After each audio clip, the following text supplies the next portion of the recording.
को राधे राधे, जय श्री कृष्णा। कार्तिक मास चल रहा है और इस कार्तिक मास में जो शुक्ल पक्ष की अष्टमी पड़ती है उस दिन गोपाष्टमी मनाई जाती है। इस दिन बछड़े सहित गाय का पूजन करने का विधान है और इसके लिए सबसे पहले तो प्रातःकाल उठकर अपने नित्य कर्म से निवृत्त होकर स्नान कर ले और फिर गाय और बछड़ों को भी स्नान करवाए। गौ माता के अंगों में मेहंदी, रोली, हल्दी आदि के छापे लगाए, गायों को सजाए। प्रातःकाल ही धूप, दीप, पुष्प, अक्षत, रोली, गुड़, जलेबी, वस्त्र और जल से गौ माता की पूजा की जाती है और आरती उतारी जाती है, यानी कि गौ माता के पास दीपक लगाया जाता है। पूजन के बाद गौ ग्रास निकाला जाता है, गौ माता की परिक्रमा करी जाती है। अब गौ माता की परिक्रमा कोई कोई तो 108 भी कर लेता है और अगर किसी से 108 नहीं भी होती है तो 8 परिक्रमा करके परिक्रमा पूरी कर सकते हैं। और परिक्रमा के बाद गौओं से कुछ दूर तक चले ताकि वो उनकी जो पैर चलने से जो पैरों की धूल उड़ती है वो हमारे शरीर पे आ जाए। तो इस दिन भगवान कृष्ण पहली बार गायों को चराने गए थे, यानी कि कृष्ण भगवान ने इस दिन गोचरण लीला की थी। जब भगवान 6ठे वर्ष की आयु में प्रवेश किया तब एक दिन भगवान माता से यशोदा से बोले कि मैया अब हम बड़े हो गए।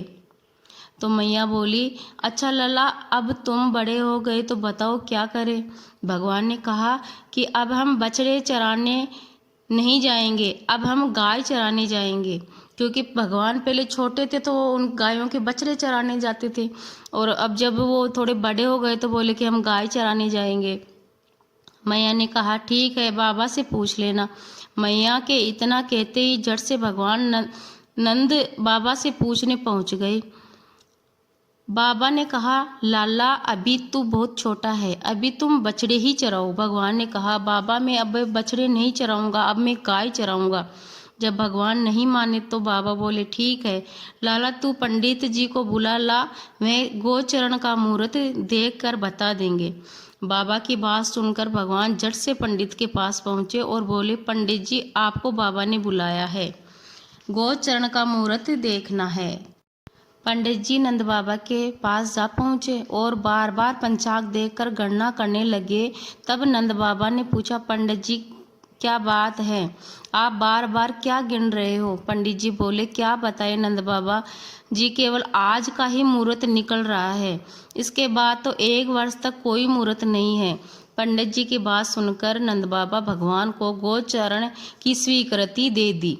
भगवान जब समय कोई कार्य करे वहीं शुभ मुहूर्त बन जाता है।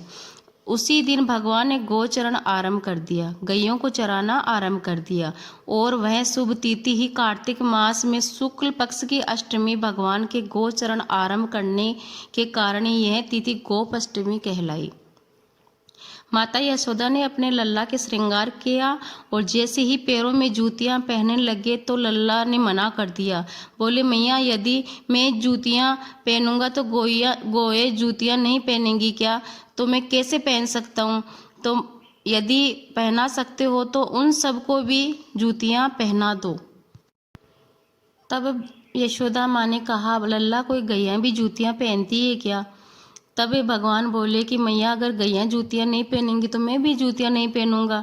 और वह बिना जूते पहने ही आगे आगे गैयों को लेकर चल दिए और उनके पीछे पीछे बांसुरी बजाते हुए भगवान, उनके पीछे पीछे बलराम और श्री कृष्ण के यश गान करते हुए ग्वाल बाल सब इस प्रकार से विहार करते हुए भगवान ने उस वन में प्रवेश किया।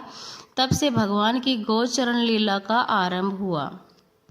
जब भगवान गौएं चराते हुए वृंदावन जाते तब उनके चरणों से वृंदावन की भूमि अत्यंत पावन हो जाती। वह उन गौओं को हरी भरी घास से युक्त एवं रंग बिरंगे पुष्पों की खान बन गया था।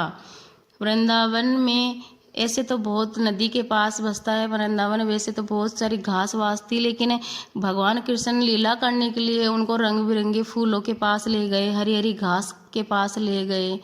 तो भगवान ऐसे गैयों को चराते थे, ऐसे भगवान ने गोचरण लीला आरंभ करी। बोलो कृष्ण कन्हैया लाल की जय, गाय माता की जय, नंद गोपाल की जय हो।